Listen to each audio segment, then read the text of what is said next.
다 함께 성경 봉독하겠습니다. 에베소서 6장 10절로 13절 말씀입니다. 우리 다 함께 합독하겠습니다. 끝으로 너희가 주 안에서와 그 힘의 능력으로 강건하여지고 마귀의 관계를 능히 대적하기 위하여 하나님의 전신갑주를 입으라. 우리의 씨름은 혈과 육을 상대하는 것이 아니요 통치자들과 권세들과 이 어둠의 세상 주관자들과 하늘에 있는 악의 영들을 상대함이라. 그러므로 하나님의 전신갑주를 취하라. 이는 악한 날에 너희가 능히 대적하고 모든 일을 행한 후에 서기 위함이라. 아멘. 지난 시간에는 악의 기원에 대해서, 사탄의 기원에 대해서 말씀을 나누었습니다. 오늘은 이어서 당신의 적을 바로 알라라는 제목으로 우리의 적 사탄에 대해 더 말씀을 나누도록 하겠습니다. 13절 말씀을 다시 한번 읽겠습니다. 그러므로 하나님의 전신갑주를 취하라. 이는 악한 날에 너희가 능히 대적하고 모든 일을 행한 후에 서기 위함이라. 지금 우리가 살고 있는 이 시대를 정의하는 표현은 참 다양합니다. 포스트 모던 시대, 4차 산업혁명 시대, 그리고 코로나 팬데믹 시대라고도 합니다. 그렇다면 성경은 이 시대에 어떤 이름으로 말하고 있겠습니까? 한마디로 악한 날이라고 말합니다. 성서시대를 구분할 때 예수님이 오신 이후부터가 말세입니다. 지금은 말세 중에 끝이라고 해서 말세지말이라 부르기도 합니다. 말세지말이 될수록 예수님의 구원사역이 더욱 활발해지는데 예수님의 구원사역을 방해하는 악한 세력들의 활동도 더욱 격렬해졌습니다. 그래서 성경은 지금 시대를 악한 날이라고 말하고 있는 것입니다. 악한 날에는 세상은 더 악해지고 그 악한 세상의 배후에는 악한 세력들이 있습니다. 이것이 우리가 싸워야 할 영적 싸움의 무대입니다. 사탄은 자기가 심판받아 불못에 던져질 때가 다가오는 것을 알고 있기 때문에 마지막까지 혼신의 힘을 다하여 자신의 왕국을 지키려고 몸부림칩니다. 세상은 이런 마귀의 몸부림의 영향을 받아서 점점 더 악으로 치닫고 있습니다. 교회들이 어려움을 겪고 믿음을 지키며 살기가 점점 더 힘들어지는 이유가 여기에 있습니다. 이런 악한 날에 우리는 우리의 적인 사탄 마귀를 잘 알아야 합니다. 그래야 이길 수 있습니다. 그런데 한번 물어보겠습니다. 마귀는 뭐고 사탄은 무엇이겠습니까? 또 귀신은 무엇이겠습니까? 용어 정리를 한번 해보겠습니다. 사탄과 마귀는 같은 말입니다. 사탄은 히브리어이고 마귀는 헬라어 디아블로를 번역한 말입니다. 디아블로는 형제들에게 익숙할 것입니다. 유명한 온라인 게임 이름입니다. 계시록 12장 9절입니다. 큰 용이 내쫓기니 옛뱀 곧 마귀라고도 하고 사탄이라고도 하며 온 천하를 꿰는 자라. 그가 땅으로 내쫓기니 그의 사자들도 그와 함께 내쫓기니라. 마귀라고도 하고 사탄이라고도 하며, 그러니까 사탄과 마귀는 같은 말입니다. 그렇다면 귀신은 무엇입니까? 쉽게 말하면 귀신은 사탄이 부리는 악한 영입니다. 지난 시간 말씀드린 대로 귀신은 죽은 자의 영혼이라고 하는데 이는 분명 잘못된 것입니다. 귀신은 결코 죽은 자의 영혼이 아닙니다. 사탄을 우두머리로 하는 부하 세력들입니다. 귀신의 왕을 바알세불이라고 하는데 이는 사단의 별명입니다. 귀신은 타락한 천사들로서 일종의 거대한 조직을 형성하고 있는데 그들의 우두머리가 사탄 또는 마귀입니다. 마귀의 부하인 악한 영들을 귀신이라고 하는 것입니다. 마귀는 인간보다 훨씬 더 거대하고 인간과 비교할 수 없을 정도로 훨씬 강합니다. 강력하고 엄청난 힘과 능력을 갖추고 있어 그가 울부짖으면 모든 피조물들이 몸서리칠 정도로 큰 세력입니다. 실제로 마귀의 권세는 하나님의 권세 다음 가는 것이라고 성경은 분명하게 밝히고 있습니다. 그렇지만 분명히 알아야 할 것은 사탄도 귀신도 모두 피조물에 불과하다는 것입니다. 하나님을 대적함으로 천상에서 쫓겨난 하나님의 피조물에 불과하다는 것입니다. 사람보다는 뛰어나지만 피조물에 불과하기 때문에 분명한 한계가 있습니다. 사단이 가진 한계 세 가지만 정리해 보겠습니다. 첫째, 전능한 존재가 아닙니다. 사단은 분명 인간보다 훨씬 능력이 뛰어나지만 피조물이기 때문에 하나님처럼 결코 전능하지 않습니다. 둘째, 편재하지 못합니다. 사탄은 하나님처럼 편재하지 못합니다. 하나님은 모든 곳에 동시에 존재하시는 분입니다. 이것을 하나님의 편재성이라고 합니다. 공기처럼 온 세상 어디에도 편만하게 임재하신다는 뜻입니다. 하지만 사탄은 피조물이기 때문에 절대로 그렇지를 못합니다. 우리 두 구절 이어서 읽겠습니다. 욥기 2장 2절과 베드로전서 5장 8절 말씀입니다. 여호와께서 사탄에게 이르시되 내가 어디서 왔느냐? 사탄이 여호와께 대답하여 이르되 땅을 두루 돌아 여기저기 다녀왔나이다. 근신하라 깨어라 너희 대적 마귀가 우는 사자같이 두루 다니며 삼킬 자를 찾나니.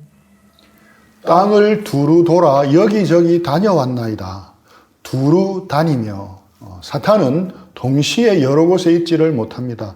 그래서 사탄은 모든 일을 혼자서 다 할 수 없으므로 타락한 천사들, 즉 사단의 쫄개들이라 할 수 있는 귀신들을 부려서 자신의 일을 수행합니다.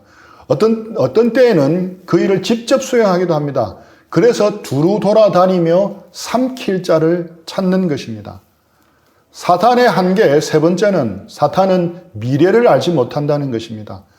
창세 이래로부터 죽지 않고 살았기에 과거의 일은 모두 압니다. 하지만 미래의 일은 알지 못합니다. 점집 홍보물에 크리스찬도 환영합니다라는 문구를 본 적이 있는데 전보로 다니는 일은 하나님 앞에 범죄하는 짓일 뿐 아니라 정말 어리석고 바보 같은 짓입니다. 타로점도 마찬가지입니다. 재미로도 절대 그런 짓을 하지 마시기 바랍니다. 지금은 탈종교화 시대라고 말하는데 아이러니하게 점술시장의 규모는 갈수록 커져가고 있습니다. 한국 점술시장 규모가 4조에 달한다고 합니다. 영화 시장의 2배나 되는 거대한 규모라고 합니다. 한국 사람들은 4조 원이라는 엄청난 금액을 마귀에게 매년 헌금하고 있는 셈입니다. 제가 아는 분도 아들을 대학에 보내려고 수천만 원을 굿하는 점집에 남편 몰래 바쳤다는 이야기를 들었습니다. 그렇다면 우리를 넘어뜨리기 위해서 사탄이 사용하는 전략은 무엇입니까? 에베소서에서는 예수님 안에 새 사람이 된 사람이 행해야 할 덕목들을 말씀하고 있습니다. 그런데 이것들은 사탄이 사용하는 전략과 아주 밀접한 상관관계가 있음을 알 수 있습니다. 겸손, 하나됨, 거짓을 버림, 분노를 버림, 모두가 다음에 말하는 사탄의 전략과 대응하는 것과 밀접한 관련이 있습니다. 이것을 염두에 두고 사단의 전략을 들어보시기 바랍니다. 사단이 사용하는 전략 첫 번째는 거짓과 교활한 속임수입니다. 요한복음 8장 44절입니다. 너희는 너희 아비 마귀에게서 났으니 너희 아비의 욕심대로 너희도 행하고자 하느니라. 그는 처음부터 살인한 자요 진리가 그 속에 없으므로 진리에 서지 못하고 거짓을 말할 때마다 제 것으로 말하나니 이는 그가 거짓말쟁이요 거짓의 아비가 되었습니다. 이 구절에서 사탄, 즉 마귀를 어떻게 표현하고 있습니까? 마귀를 아비라고 표현하고 있습니다. 마귀를 살인자라고 표현하고 있습니다. 또 마귀를 거짓말쟁이요 거짓의 아비라고 표현하고 있습니다. 모든 거짓은 마귀에게서 나옵니다. 그런데 거짓으로 속이는 마귀의 속임은 우리의 힘으로는 분별하기가 매우 힘듭니다. 제가 일전에 사단과 베팅을 한 청년의 일화를 말씀드린 적이 있습니다. 10개의 병 중 9개는 꿀물이 있고 1개의 병에는 청산가리가 담긴 독극물이 있는데 하나를 선택해서 마시고 살아있으면 10억 원을 주는 베팅이었습니다. 어떻게 되었는지 기억하십니까? 첫 배팅에 운 좋게 성공해서 10억 원을 받고 흥청망청 마구 쓰다가 돈이 떨어지면 다시 배팅을 해서 또 10억을 받고 그러다가 8번을 배팅하고 나니까 시간이 흘러 노인이 되었습니다. 또 돈이 떨어지니까 마지막 배팅을 했는데 그때는 병 2개만 남아서 50%의 확률밖에 되지를 않았습니다. 하지만 다행히 그것마저도 꿀병을 선택해서 살아남고 성공합니다. 내 인생 내내 당신과 배팅해서 한 번도 진 적이 없어. 난 정말 행운아야. 내가 이겼어. 노인은 대단히 흥분을 했습니다. 자기 인생 내내 사단과의 배팅에서 운 좋게 이겼다고 생각을 했던 것입니다. 그런데 그때 갑자기 사탄이 그 남은 병의 뚜껑을 따고는 마셔버렸습니다. 노인은 깜짝 놀랍니다. 사탄이 호탕스럽게 큰 소리로 웃으면서 말합니다. 여보게, 처음부터 10개의 병 모두에는 꿀물이 들어있었다니. 독이 든 병은 애당초 없었어. 깜짝 놀라면서 노인은 그러면 왜 이런 배팅을 하자고 했느냐고 묻습니다. 사단의 대답은 간단했습니다. 네 인생을 망치기 위해서. 네 인생을 허비하게 만들려고. 그때 비로소 그동안 운 좋게 이긴 것이 아니라 줄곧 패한 것임을 깨닫게 됩니다. 하지만 이미 인생을 다 허비한 상태였습니다. 이제 초로의 노인이 된 청년은 쏟아진 돈 때문에 망친 인생을 살았던 것입니다. 돈 때문에 인생이 파멸하게 된 것입니다. 사탄이 원했던 것은 바로 이것이었습니다. 그런데 이 이야기를 들으니까 어떤 드라마가 떠오르지 않습니까? 이 내용과 비슷한 드라마가 전 세계적으로 선풍적인 인기를 끌고 있습니다. 바로 드라마 오징어 게임입니다. 드라마 오징어 게임 참가자는 456명이었는데 승자는 몇 명이었습니까? 본의 아니게 스포일러가 됩니다. 한 명입니다. 456분의 1입니다. 이정재 씨가 역할을 맡았던 성기훈 한 사람입니다. 그런데 그는 과연 승자였습니까? 성기훈은 그토록 바라던 행복을 얻었습니까? 아닙니다. 천정 위에 매달린 돈을 매일 바라만 보았는데 그것이 자신에게 떨어진 것 뿐입니다. 오로지 456명의 목숨값에 해당하는 456억의 돈만 생긴 것입니다. 결코 행복을 얻을 수는 없었습니다. 오징어 게임의 최우승자는 아무도 없었습니다. 모두가 패배했습니다. 사단도 교활하게 사람들 이렇게 속이는 겁니다. 실패하면 죽는 것이고 성공하면 이기는 것이 아니라 둘 다 속는 것입니다. 에베소서 6장 11절에 간계라는 단어는 헬라 성경에는 간계들이라는 복수명사로 나와 있습니다. 한 가지 꾀가 아니라 상황에 따라 상대방에 따라 다양하게 계획을 바꾸어 접근하는 마귀의 영특한 특성을 나타냅니다. 마귀의 두뇌는 계획으로 꽉 차 있습니다. 마귀는 많은 일을 행하고 많은 방법을 사용합니다. 마귀가 쓰는 방법은 구태의연하지 않습니다. 결코 상습적이지도 않습니다. 교회 스킷에서 나오는 사탄 마귀의 이미지는 우리 머릿속에서 지워야 합니다. 마귀는 검은 스타킹을 머리에 뒤집어 쓰고 빨간 뿔을 달고 나와 우스꽝스럽게 행동하지 않습니다. 결코 그렇게 행동하지 않습니다. 그보다는 드라마 도깨비에 나오는 공유처럼 이동욱처럼 너무도 매력적이고 멋있고 아름다운 존재로 등장할 가능성이 훨씬 더 많습니다. 마귀가 하는 일은 효과가 좋고 참 참신하고 다양합니다. 이것이 바로 마귀가 쓰는 간계의 특성입니다. 그러므로 영적 전쟁에 참여하기를 원하는 사람들은 마땅히 한 가지를 기억해야 합니다. 마귀가 우리보다 훨씬 수가 뛰어나다는 사실입니다. 우리가 동네 조기축구 수준이라면 마귀는 프리미어 리그급입니다. 인간의 지혜로는 그들을 당해낼 수 없습니다. 사악한 꾀에 있어서는 최고수입니다. 그는 죄가 없었던 아담과 하와도 넘어뜨렸습니다. 순결하던 믿음의 사람 다윗도 실족시켜 버렸습니다. 예수님을 3년이나 따라다니며 몸소 지켜본 가룟 유다의 마음에 들어가 예수님을 팔게끔 만들어 버렸습니다. 마귀는 하나님 나라를 위하여 싸우는 영적인 군사들의 급소를 아주 잘 알고 있습니다.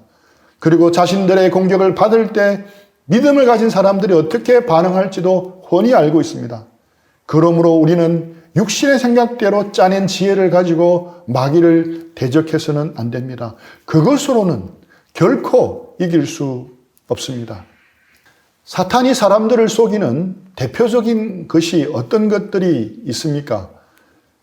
4분기 추천 도서인 내가 만든 신에 잘 나와 있습니다. 사탄이 사람들을 속이는 방법은 바로 우상을 통해서입니다. 우상이 무엇입니까? 하나님만이 주실 수 있는 것들을 다른 데서 얻으려 한다면 그것이 바로 우상입니다. 저것만 있으면 내 인생이 정말 행복할 거야. 저것만 이루어내면 내 삶이 의미가 있어질 거야. 저것만 얻을 수 있다면 나도 가치 있는 사람이 될 거야. 이것이 바로 우상입니다. 사탄은 하나님만이 주실 수 있는 것들을 다른 데서도 충분히 얻을 수 있다고 우리를 속입니다. 교묘하게 속입니다. 그래서 하나님보다 그것이 더 중요하게 여기도록 만듭니다. 우리의 마음과 생각을 다 독차지하게 만드는 것입니다. 그것에 온통 마음을 빼앗겨 열정과 에너지, 돈과 정서적 모든 힘을 거기에 쏟아부어서 하나님께 멀어지게 하는 것입니다. 그런데 그 속임과 거짓은 너무나도 교묘해서 대부분의 사람들은 거의 알아차리지를 못합니다. 마치 그 청년이 노인이 될 때까지 속은 것처럼 말입니다. 여러분은 사단에게 속고 있는 것이 혹시 없습니까? 자신의 삶을 한번 잘 돌아보시기 바랍니다. 사단의 교묘한 속임수 몇 가지만 예를 들어 설명해 보겠습니다. 사단은 우리가 가진 꿈과 소원을 가지고 속입니다. 사단은 우리가 가진 간절한 꿈과 소원을 성취하면 진정한 만족과 행복과 기쁨이 보장될 것이라고 믿게 만듭니다. 하나님만이 우리 인생에 진정한 만족과 행복과 기쁨을 줄 수 있지만 그것을 감추어 버립니다. 그래서 자신의 꿈과 소원을 이루는데 온통 삶을 올인하도록 만듭니다. 꽃들에게 희망을 일하는 어른들을 위한 동화에 나오듯이 수많은 경쟁을 이기고 꿈과 소원을 성취하여 그토록 바라던 정상에 올라서면 어떤 일이 벌어집니까? 그곳에 아무것도 없다는 것을 뒤늦게 깨닫게 되는 것입니다. 또 사탄은 로맨틱한 사랑을 가지고 속입니다. 세상은 대중문화를 통해 삶의 의미와 행복은 로맨틱한 사랑을 만나면 얻을 수 있다고 끊임없이 암시를 줍니다. 천생연분 같은 아름다운 인생을 만나면 모든 문제가 해결되고 치유될 거라고 굳게 믿게 만듭니다. 그래서 거기에 삶을 걸라고 합니다. 로맨스와 섹스가 하나님을 대체할 수 있게끔 만드는 것입니다. 야곱은 첫눈에 반한 라헬을 만나서 결혼하면 모든 것이 해결될 줄 알았습니다. 하지만 그것은 모래사막에서 만나는 신기루와 같은 것임을 나중에 깨닫게 됩니다. 또 사탄은 돈을 가지고 속입니다. 주식과 재테크에 관한 유튜버들이 공통적으로 말하는 것이 충분한 돈을 모으면 경제적 자유가 주어진다고 말합니다. 일리가 있는 말이라 생각합니다. 저는 기독교인들도 하든 하지 않든 주식과 재테크를 공부하고 알아야 한다고 생각합니다. 그래야 돈의 흐름도 알고 세상의 흐름도 알 수 있기 때문입니다. 또 청지기로서 노후를 잘 준비할 수 있다고 생각합니다. 하지만 사탄은 100% 거짓말은 거의 하지 않습니다. 많은 경우 90%의 진실 속에 10%의 핵심적인 거짓을 슬쩍 집어 넣는 방법을 씁니다. 돈이 주는 자유가 분명히 있고 잘 관리해야 합니다. 하지만 사탄은 돈이 가진 영적인 파워를 감추어 버립니다. 돈은 자신을 가지려고 애쓰는 사람을 손쉽게 자신의 추종자인 노예로 만들어버립니다. 이미 가진 사람, 가지려고 애를 쓰는 사람, 아직 못 가진 사람 모두 노예로 만들어버립니다. 돈에는 그런 영적인 파워가 있습니다. 그래서 예수님은 돈과 하나님을 동시에 섬길 수 없다고 분명하게 가르쳐 주신 것입니다. 그런데 사탄은 이 진리를 감추어 버립니다. 하나님을 섬기지 않으면 돈, 만몬의 노예가 되기 쉬운 것을 감춥니다. 그리고 충분한 돈을 모으기 위해 모든 에너지와 젊음을 다 투자하라고 말합니다. 그래서 너무도 많은 사람들이 주식과 코인에 목을 메고 거의 날마다 차트를 보며 희노애락을 느끼며 예배하고 있습니다. 또 돈이 충분히 있어야 한다는데 문제는 충분한 돈의 기준입니다. 얼마가 있어야 충분하겠습니까? 자신이 가진 재산보다 항상 조금 더 많은 재산이 있어야 한다고 사탄은 부추깁니다. 또한 경제적 자유가 있다고 진정한 자유가 주어지지 않음을 알아야 합니다. 모든 필요를 채우시는 하나님을 믿는 믿음 안에서 우리는 경제적 자유를 비로소 얻을 수 있습니다. 하나님이 원하시는 방법으로 돈을 사용할 수 있을 때 우리는 진정한 경제적 자유를 누릴 수 있습니다. 사탄이 사용하는 두 번째 전략은 분열입니다. 이솝우화에 나오는 내용입니다. 어느 들판에 4마리의 황소가 한가롭게 뛰놀고 있었습니다. 황소는 풀을 뜯을 때나 잠을 잘 때도 늘 함께 할 정도로 친했습니다. 위험이 닥치면 서로 힘을 합쳐서 위기를 극복했습니다. 그런데 사자 한 마리가 이 황소를 호시탐탐 노립니다. 하지만 4마리를 한꺼번에 상대하기는 힘에 겨웠습니다. 어느 날 사자는 약간 뒤처져 풀을 뜯는 황소에게 다가가 귀속말로 속삭입니다. 다른 소들이 네 흉보더라. 사자는 다른 소에게도 차례로 거짓말을 했습니다. 그때부터 4마리 황소는 서로를 불신하기 시작했습니다. 황소들은 서로 새 친구가 자신을 왕따시킨다고 생각했습니다. 결국 황소들은 뿔뿔이 흩어졌고 사자는 각각의 황소를 공격해서 4번의 멋진 식사를 할 수 있었습니다. 사탄의 전략도 마찬가지입니다. 이간질에서 분열시키는 겁니다.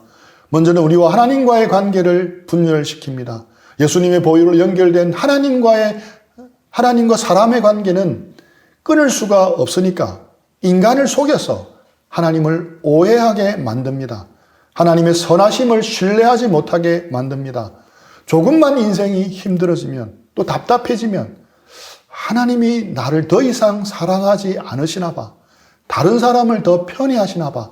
라고 생각하게 만듭니다. 어떤 상황에서도 우리를 향한 하나님의 선하심을 의심하지 말고 붙드시기 바랍니다. 또한 사탄은 사람들과의 관계도 분열시킵니다. 믿는 형제 자매들을 분열시킵니다. 두루 다니며 삼킬 자를 찾아서 분열시킵니다. 시간이 지나고 보면 별 문제 아닌데 사탄은 침소봉대에서 서로 싸우도록 분열시킵니다. 그래서 믿는 가정이 깨어지게 하고 교회 안에서도 다투고 싸우게 만들어 교회가 어렵도록 만듭니다. 아무리 좋은 취지에서 하는 일이라 해도 그 일 때문에 성도들끼리 서로 언성이 높아지고 감정이 상하기 시작한다면 당장에 멈추어야 합니다. 비록 그것이 교회 성장에 유익하더라도 멈춰야 합니다. 교회가 잘 안 돼도 분쟁하고 다투어서는 안 됩니다. 에베소서에서 거듭거듭 강조하는 것이 하나됨을 힘써 지키는 것입니다. 세 번째는 게으름입니다. 사단이 즐겨서는 전략 가운데 하나는 크리스찬으로 하여금 시간을 낭비하게 하는 겁니다. 말씀과 기도에 마음을 들이는 일, 교회를 섬기는 일, 하나님을 일을 하지 말라고 합니다. 그것이 통하지 않는 사람에게는 미루었다가 다음에 하라고 합니다. 전도하고 선교하며 헌금하고 헌신하는 것 다 좋지만 오늘은 너무 바쁘고 힘드니까 내일부터 하라고 합니다. 지금은 학생이니 취직하고 안정되면 하라고 합니다. 아이들을 대학까지 보내고 삶이 안정되면 하라고 합니다. 은퇴하고 여유가 있으면 하라고 합니다. 그럴듯한 논리로 사탄은 우리가 계속 하나님의 일을 하는 것을 미루게 만듭니다. 비본질적인 일들로 사람을 잡아매어서 가장 중요한 일을 못하게 합니다. 사탄이 사용하는 전략 첫 번째는 거짓과 교활한 속임수라고 했습니다. 두 번째는 무엇입니까? 분열이라고 했습니다. 세 번째는 게으름입니다. 그 외에도 사탄은 여러 가지 전략으로 우리를 공격하고 유혹합니다. 이런 것들은 다음 기회에 다루면 좋겠습니다. 말씀을 마무리하겠습니다. 우리가 감당할 수 없을 정도로 마귀의 관계가 아무리 뛰어난다 하더라도 하나님의 지혜 앞에서는 하찮은 것입니다. 메시아를 대망하고 있던 이스라엘 사람들조차도 예수님이 메시아인 것을 알아보지 못했습니다.